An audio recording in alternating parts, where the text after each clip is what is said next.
From MTN News, you're watching Montana This Morning. It's another Bozeman school board meeting, but tonight trustees were ready to discuss the search for a new superintendent. I'm Annie Johnson, and I'll have everything you need to know about the meeting. Yesterday, we spoke with the law enforcement agencies using body cams in Gallatin County. Today, we catch up with the Bozeman Police Department as they look ahead to investing in body cams for police officers. Well, 6:30. Oh, we're doing it again. No, we'll just do it. You go ahead, and I'll just move my mouth. You talk, and I'll do it. All right.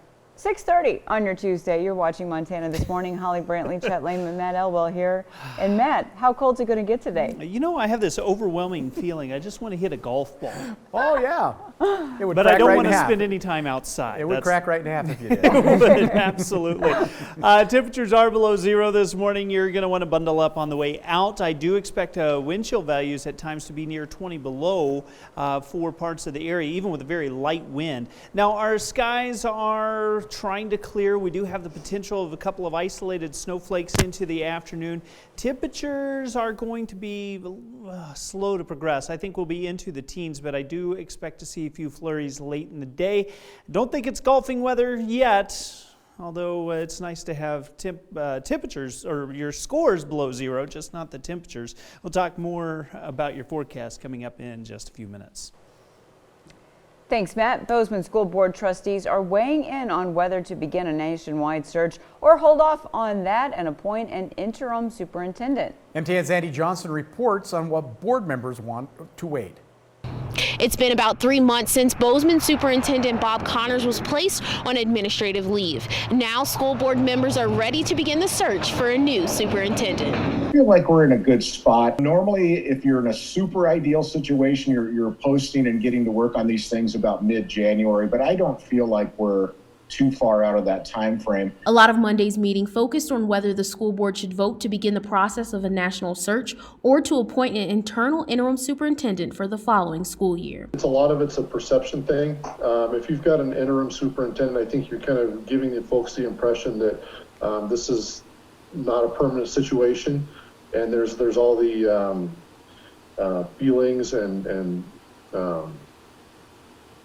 I guess decisions to go along with that. Whereas if you've got someone in there who the board's committed to, who you feel comfortable with over the long term, I think that has implications as far as moving the district forward and longevity. But there were numerous concerns expressed with beginning a national search, especially right now. I have some concerns about just doing a superintendent search during COVID and not being able to meet them and, community events. We are in COVID. We've been through a lot as a district. And all seem to agree to postpone the search except one board member. Whether we're making that decision now or making that decision in the future, we're still dealing with the same things. I outweigh getting that consistency of that next person in place for the superintendent's position. But in the official vote, the motion passed 7-1 to appoint an internal interim superintendent and postpone the national search until the next school year. Reporting in Bozeman, Annie Johnson, MTN News. Well, the Butte Silver Bow Historic Preservation Council has turned down the request to demolish the Blue Range building located at 56 East Mercury Street. The council decided to pause the demolition for 45 days to explore other alternatives in order to save the building. The Blue Range building is one of the few original buildings from Butte's famous red light district. In other headlines tonight, the Bozeman City Commission will meet and discuss annexing just under 21 acres of land off Fowler Lane and assigning it as a residential mixed-use high-density zone. Property located at 5400 Fowler Lane near Meadow Creek Park. Landowner submitted an application for annexation with an initial zoning designation that would allow for high-density development. Now, if approved, this would not authorize any construction or development on the site at this time. That meeting begins at 6 o'clock, will take place on WebEx. Well, in part 2 of a 3-part series about body cams for law enforcement officers in Montana, MTN News spoke with the Bozeman Police Department, an agency that does not have body cameras on police officers yet. MTN's Gabby Krevitz spoke with the Bozeman PD's interim chief of police to find out how body cams fit into the department's future plans. At the end of 2020, the Bozeman City Commission approved a capital improvements program that lays out a blueprint of major funding for projects for years to come. That includes funding for body cams for Bozeman police officers, which Interim Chief Veldkamp says won't come without community engagement. I think this is just one of the components law enforcement is using to try to continue meeting the community's increasing expectations, and rightly so. Bozeman PD's interim chief of police says they're asking the city of Bozeman to finance a body camera program. He says assuming it gets approved, there's a lot of planning before officers start wearing cameras. It is going to be a long, complicated process to get the body-worn cameras actually working, and a big part of that is going to be a community engagement process. We want to make sure that we are matching and meeting the community's needs, the community's expectations of what a body-worn camera program would include. That means having conversations about what the policy behind the cameras would look like and figure out the tough questions. What happens if officers respond to the hospital or somebody's residence or even a grade school? What point does the camera go on and what point does it go off? Which brings up the issue of privacy concerns. How do we capture the evidence we need, increase trust and transparency, provide the best court cases we can with the best documentation, yet respect people's right to privacy? And those are the exact issues we're trying to make sure we put together correctly by putting together a community engagement plan.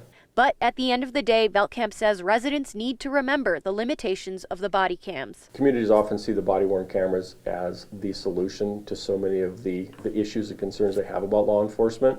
To us, it's just one piece. I think an even bigger piece is the fact that each agency has to ensure they are hiring the correct people, the very best possible people, training them appropriately, clearly communicating their expectations, and then holding each officer to that standard. Reporting in Bozeman, Gabby Crevitt, MTN News.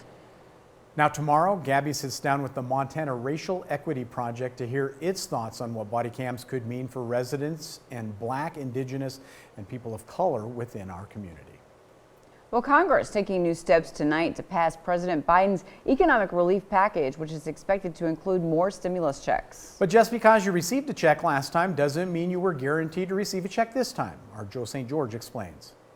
Stimulus checks. The first time was for $1,200. The second time, it was for $600. This time, for the moment, it's looking like it will be for $1,400. But who will get the latest stimulus checks? We need to target that money. But just because you received a stimulus check last time doesn't mean you're guaranteed to receive one this time. That's because President Biden is considering lowering the income requirement. Since the start of the pandemic, $75,000 a year has been the benchmark for stimulus checks. If you make below that, you received one in full. But the Biden administration is reportedly considering lowering that to $50,000 a year. Kyle Pomerlow is an economist with the American Enterprise Institute and explains why. Most people, tallying up all Americans, are earning closer to $50,000 or around $50,000. Pomerlow says the lower threshold is being considered in part because recent studies have shown Americans making more than $50,000